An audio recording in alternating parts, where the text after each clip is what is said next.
Hi everyone. तो जैसा मैंने कहा था कि मैं सर्टिफाइड कॉपीज़ पे वीडियोज़ लाऊंगा, तो मेरे ग्रुप वन की सारी सर्टिफाइड कॉपीज़ आ चुकी हैं। तो एक एक करके हम सारी सर्टिफाइड कॉपीज़ पे वीडियो लाएंगे और ये वीडियो से आपको इतना समझ में आएगा कि हमें क्वेश्चंस को कैसे अटेम्प्ट करना है, उनकी प्रेजेंटेशन कैसे होनी चाहिए और हमें स्टेप मार्किंग कैसे मिलती है। ठीक है, तो चलिए स्टार्ट करते हैं। ये पेपर नंबर 5 है, जो कि हमारा पहला पेपर होता है इंटरमीडिएट का, जो कि लॉ। यहाँ पे देख सकते हैं मुझे ऑब्जेक्टिव में मिले 24 मार्क्स। ठीक है, तो यहाँ पे देख सकते हो मुझे टोटल अगर देख सकते हो 49 मिले और ऑब्जेक्टिव में 24, यानी कि ऑलमोस्ट 50% मेरा जो मार्क्स है वो ऑब्जेक्टिव ने दिए हैं मुझे। बहुत से बच्चे सोचते हैं ऑब्जेक्टिव को लास्ट में करेंगे, एक हफ्ता पहले कर लेंगे, हो जाएगा। लेकिन मेरा ये मानना है कि आपको रोज़ करीब 5 से 10 MCQs हर एक सब्जेक्ट के आपको पढ़ने चाहिए। ठीक है, आपको बुक रीडिंग, अब जैसे लॉ आपको कॉन्ट्रैक्ट एक्ट का रीडिंग दे देना चाहिए, एथिक्स का देना चाहिए। इससे आपको अगर वहाँ से MCQ, अगर कुछ नए MCQ आते हैं, जो कि आते हैं हमेशा, एक दो नए आते हैं हमेशा, तो वो अगर आपने अच्छे से पढ़ा होगा तो वो आपको बन जाएगा। MCQ पे प्लीज़ ज़्यादा फोकस करो, क्योंकि पास कराने में, तुम्हारा समझो ना, अगर एग्ज़ाम पास करवाने में सबसे ज़्यादा कोई इम्पॉर्टेंट चीज़ है तो वो है MCQ। ठीक है, पहले मैंने क्वेश्चन जो अटेम्प्ट किया था वो देख सकते हैं 5 का B, क्योंकि 5 क्वेश्चन जो है वो कंपनीज एक्ट से था और क्वेश्चन नंबर 2 जो था वो कॉन्ट्रैक्ट एक्ट से था। मैंने सोचा कि पहले उसी को अटेम्प्ट करूँगा, लेकिन उधर मुझे कुछ समझ नहीं आ रहा था, तो मैंने गया सीधे कंपनीज एक्ट पे। और यहाँ पे देख सकते हो 5 का B मैंने अटेम्प्ट किया है, जो कि क्वेश्चन था डायरेक्टर के रेमुनरेशन पर।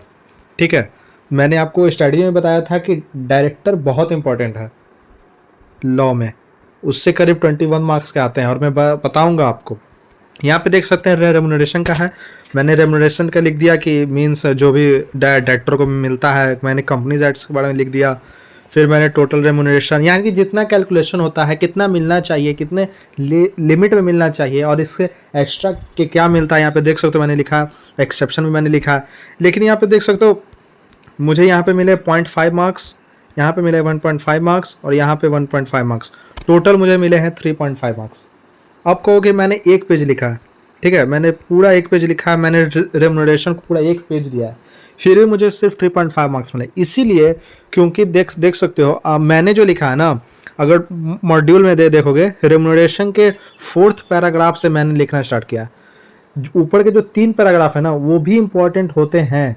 बहुत से बच्चों को लगता है, बहुत सारे टीचर्स भी अपने नोट्स में दे देते हैं ये क्वेश्चन, लेकिन देख सकते हो मैंने एक टीचर का नोट से ही बनाया था और फिर भी मुझे 3.5 मार्क्स मिले, क्योंकि जो प्रोविजंस होते हैं रेमुनरेशन के ऊपर में वो मैंने लिखे ही नहीं, वो मुझे याद ही नहीं थे। मैंने सोचा इतना लिख दूंगा आ जाएगा, नहीं, आपको हर एक प्रोविजंस मार्क करके रखना है और उसको मार्क करके ही आपको याद करना है। मैंने देख सकते हो इतना लिखा, लेकिन फिर मुझे हाफ मार्क्स मिला है। ठीक है, अब चलते हैं आ गया। उसके बाद मैंने अटेम्प्ट किया 7 का A पार्ट, जो कि था एथिक्स है, relationships between law and ethics. ठीक है, तो यहाँ पे मैंने पूरा मॉड्यूल का लैंग्वेज लिखा था, मैंने आधा से ज़्यादा, मैंने 60% मॉड्यूल का लैंग्वेज ही लिखा है, देख सकते हो। लेकिन नीचे आते आते यहाँ पे देख सकते हो relation between knowledge complex one above situation we can say law and both needed for our society, तो ये मैंने अपने मन से लिखा था। ठीक है, तो यहाँ पे देख सकते हो मुझे ऊपर के तो मिल गए 1.5 + 2, लेकिन मुझे नीचे सिर्फ 1.5 मार्क्स मिले, तो 7/5, जो कि सही था। अगर आप पूरा ही मॉड्यूल का लैंग्वेज लिख देते तो शायद आपको 7/7 मिल जाते। ठीक है, उसके बाद आते हैं 7 का B पार्ट, ये भी एथिक्स से ही था। और पता है ये जो क्वेश्चन था ना, ये था describe different kind of ethics. ठीक है, और अगर मॉड्यूल में चेक करोगे ना तो यही चीज़, सेम चीज़ है, primary norms of business ethics, जो कि मुझे 100% याद था, 100% मुझे याद था। लेकिन यहाँ पे इन्होंने पूछा था describe the different kinds of ethics, जिसके कारण मैं कंफ्यूज हो गया कि मैंने ऐसा पढ़ा ही नहीं है। फिर भी मैंने एथिक्स का डेफिनेशन लिख दिया और मेरे मन में जो आया मैंने वो लिख दिया। ठीक है, मेरे मन में जो आया वो लिख दिया, क्योंकि अगर प्राइमरी नॉर्म्स वहाँ लिखा होता तो यार मुझे इसमें 7/10 मिलता है। लेकिन मुझे उधर समझ में नहीं आया कि ये क्वेश्चन कहाँ से पूछा गया है। लेकिन फिर भी यहाँ देख सकते हो मुझे 2.5 मार्क्स मिले हैं, सिर्फ इतना लिखने के, सिर्फ एथिक्स के बारे में लिखने में मुझे 2.5 मार्क्स मिले। तो मैं यही कहता हूँ कि अगर आपको क्वेश्चन ना भी आए, लेकिन आपको मान लीजिए उसके बारे में, जैसे यही एग्जांपल दे, देखिए मुझे वो आ ही नहीं रहा था, लेकिन मैंने एथिक्स के बारे में पढ़ा था, एथिक्स क्या होता है, तो मैंने उसकी डेफिनेशन लिख दिया, 2-3 लाइन अपने मन से बना के लिख दिया, जो कि फिर भी मुझे 2.5 मार्क्स मिल गए। तो आपको एक एक नंबर 2-2 नंबर करके ही पास होना है। आप एक चीज़ हमेशा याद रखो, जिस पेपर का एग्ज़ाम दे रहे हो, एग्ज़ाम हॉल में पहुंचने के बाद एक चीज़ ज़रूर याद रखो कि मुझे इस पेपर में मिनिमम 50 लाने हैं। पासिंग के लिए मिनिमम 50 लाने हैं। आपको किसी भी तरह से 50 लाना है। आपको वो क्वेश्चन नहीं भी आता हो, आपको अटेम्प्ट करना है और 1-2 लाइन ही लिखना है। आपको एक एक नंबर 2-2 नंबर की अहमियत बहुत ज़्यादा होती है, ठीक है। अगर मैं ये नहीं लिखता तो शायद मुझे 2.5 मार्क्स नहीं मिलते, जिसके कारण शायद मैं फेल हो जाता, ठीक है। तो एक एक मार्क्स इंपॉर्टेंट रखता है। क्या था 2 का ए, जो कि था ई कॉन्ट्रैक्ट। मैंने स्टडी में बताया था कि क्वेश्चन नंबर 2 जो है वो हमेशा कॉन्ट्रैक्ट से ही आएगा, और यहाँ पे देख सकते हो ई कॉन्ट्रैक्ट का क्वेश्चन आया। शुरू में मुझे जब पेपर मिला तो मैं कंफ्यूज हो गया, मुझे ये याद ही नहीं आ रहा था। मैं तैयार था डिस्चार्ज के लिए, क्वासी कॉन्ट्रैक्ट के लिए, कंटीजेंट कॉन्ट्रैक्ट के लिए, और उन्होंने पूछ दिया ई कॉन्ट्रैक्ट। तो थोड़ा देर के लिए मुझे शौक लगा, और लेकिन जब मैंने कंपनीज एक्ट अटेम्प्ट किया, एथिक्स अटेम्प्ट किया, उसके बाद मुझे थोड़ा थोड़ा ये याद आने लगा, ठीक है। तो मैंने पूरा, अगर मैं कहूँ तो 2-3 लाइन मैंने मॉड्यूल का लिखा है, बाकी मैंने पूरा अपने मन से ही लिखा है, ठीक है। मैंने एक एग्जाम्पल भी लिख दिया था शायद, जिसके कारण मुझे 1 मार्क्स मिल गया, और यहाँ पे देख सकते हो टोटल मुझे 3.5 मार्क्स मिला है। तो मुझे आता नहीं था, तो चलो कोई बात नहीं। आपका जो बी पार्ट था वो था कि कब श्योरिटी की जो लाइबिलिटी होती है वो डिस्चार्ज होती है, और कौन कौन से सिचुएशंस में वो लाइबिलिटी डिस्चार्ज नहीं होती है। ये मैंने करीब अंत करते थे ना, एग्जाम से निकलने से पहले मैंने देखा था, और ये बहुत छोटा सा है। आप अगर मॉड्यूल में देखोगे ये करीब 4 से 5 पॉइंट का आंसर है, ठीक है। बहुत छोटा है, मैंने सोचा भी नहीं था कि ये एग्जाम में आएगा, लेकिन मैंने सुबह में देख लिया था तो मुझे 2 लाइन याद थे, तो मैंने 2 ही लिख दिया यहाँ पे, तो मुझे 1 मार्क्स मिल गया, ठीक है।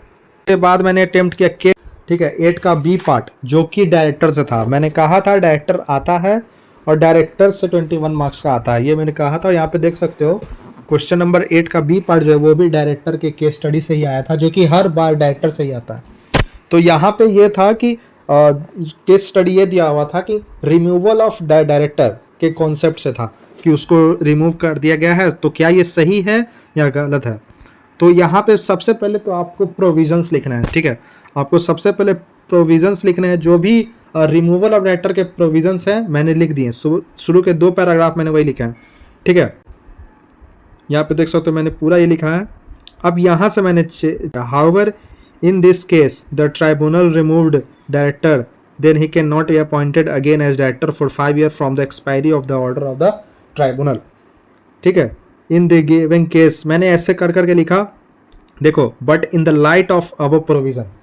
ये सेंटेंस ऑफ वर्ड्स है ना, जिससे एग्जामिनर को पता चलता है कि हाँ इसने केस स्टडीज़ की प्रैक्टिस की है।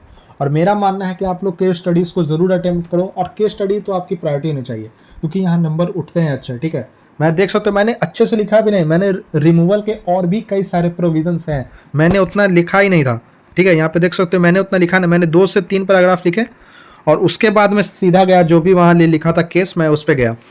उसके बाद यहाँ पे देख सकते हो mister A is right that he is not been proved guilty, but the company has right to remove a director before the expiry of period of his tenure.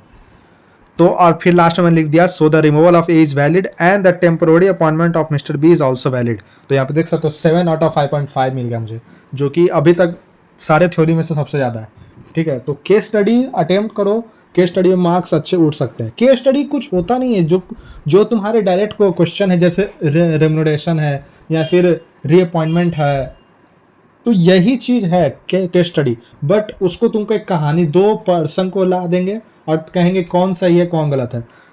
उससे पहले तुमको सारे प्रोविजंस लिखने हैं। तो यहाँ रिमूवल ऑफ डायरेक्टर के बारे में बहस हो रहा था, तो उससे पहले तुमको प्रोविजंस लिखने के, रिमूवल ऑफ डायरेक्टर कैसे होता है, क्या होता है, उसके प्रोविजंस क्या है, उसके बाद तुमको केस स्टडी पे जाना है। और यहाँ पे देख सकते हो मैं कितना इजीली 5.5 स्कोर किया, ठीक है। अब चलते हैं आगे। 8 का ये पार्ट, ये था नेगोशिएबल इंस्ट्रूमेंट एक्ट से, जो कि मैंने स्ट्रेटजी में बोला था कि मैंने सोगा छोड़ा, पार्टनरशिप छोड़ा, नेगोशिएबल छोड़ा, ठीक है। तो इसके लिए मैं बिल्कुल प्रिपेयर नहीं था, लेकिन जो केस स्टडी थी ना, मुझे लगा कि शायद यह गलत है, ये होना चाहिए, तो मैं अपने मन से लिख दिया, ठीक है। ये इन द गिवन, मैंने प्रोविजन भी नहीं लिखा क्योंकि मुझे आता ही नहीं था। In the given scenario, Mr. Y entitled to draw a bank after 3 years, so now the liability of check will be imposed on Mr. Y. ऐसा ही कुछ क्वेश्चन था, तो मैंने अपने मन से लिखा था, कोई चीज़ को नहीं तो प्रोविजंस नहीं लिखे, ना ही मुझे याद था, लेकिन मैंने अपने मन से लिख दिया, जो कि मुझे 2.5 मार्क्स मिल गए। ठीक है, अब चलते हैं आगे। उसके बाद मैंने अटेम्प्ट किया 6 का बी पार्ट। ये आउट ऑफ सिलेबस क्वेश्चन था। डीन का मॉड्यूल में एक पैराग्राफ दिया हुआ है जो कि सफिशिएंट नहीं है, और डिंग के बारे में कुछ दिया ही नहीं है। लेकिन ये डिंग का जो क्वेश्चन है ना, ये मैंने स्कैनर से किया था, जो कि ये ओल्ड सिलेबस में आता था। न्यू सिलेबस में ये सिर्फ 2-3 लाइन का एक पैराग्राफ है, जो कि सफिशिएंट नहीं है और ना ही ज़्यादा इंपॉर्टेंट है। लेकिन ये अचानक आउट ऑफ सिलेबस आया एग्जाम में, तो मुझे जो स्कैनर वाला था ना, वो मैंने बहुत पहले किया था याद, तो वो मुझे थोड़ा थोड़ा याद था। तो मैंने क्या किया ना, जो स्कैनर वाला जो मैंने पढ़ा था ना, वो मैंने पूरा लिख दिया कि आपको डीन जो सरकार के द्वारा मिलता है, जो भी नंबर, वो डीन कहलाता है। अगर डायरेक्टर कोई गलत काम करता है तो उसका डीन कैंसिल होता है, ये सब वगैरह वहाँ पे लिखा हुआ था। यहाँ पे देख सकते हो 1.5 मार्क्स मिले, जो कि मुझे लगा कि देना चाहिए था, और क्योंकि ये आउट ऑफ सिलेबस है। बहुत बच्चों ने जिसको इसे अटेम्प्ट किया था, वो भी यही बोल रहे थे कि हाँ, इसमें क्वेश्चन आंसर मतलब स्टेप मार्किंग ज़्यादा मिलनी चाहिए, क्योंकि ये आउट ऑफ सिलेबस है। फिर भी अगर अटेम्प्ट किया तो थोड़े मार्क्स तो मिलने चाहिए, बट उन्होंने दिया नहीं, उन्होंने सिर्फ 1.5 मार्क्स दिए। तो मैं अगर कहूँ तो लॉग जो है ना, वो थोड़ा डिफ़िकल्ट तो है, थ्योरी है, थोड़ा स्कोर करना डिफ़िकल्ट है, क्योंकि हमारे ऊपर पहले से प्रेशर आता है, और एग्ज़ाम हॉल में हमारा पहला पेपर आता है, ठीक है। लेकिन फिर भी मैं तुम्हें कहूँगा MCQ पे 100% कमांड करो, तो तुम्हारा एग्ज़ाम पास कराने से कोई नहीं रोक सकता। तुम 200-200 300-300 MCQ जहाँ से MCQ मिलता है वो PDF डाउनलोड करो, प्रिंट आउट निकालो, और उस पर मार्किंग कर करके रोज़ रात को सुबह को जब तुम्हें टाइम मिले याद करो, उसके बाद ही तुम्हारा एग्ज़ाम पास होगा। MCQ बहुत बड़ा रोल प्ले करता है। देख सकते हो 24 मार्क्स मुझे सिर्फ MCQ मिले हैं। मुझे ये 25 मार्क्स लाने में मेरी हालत ख़राब हो गई। मुझे इतना लिखना पड़ा, ये इतना करना पड़ा, तब मुझे 25 मार्क्स आया। ठीक है, तो सबसे पहले तुम्हारे फर्स्ट पॉइंट होनी चाहिए MCQ। और ये लॉ का था, जल्द ही अकाउंट्स का आएगा, टैक्स का आएगा और कॉस्ट का भी आएगा। तो उसके लिए चैनल को सब्सक्राइब कर लो, और मिलते हैं अगली वीडियो में। थैंक्स।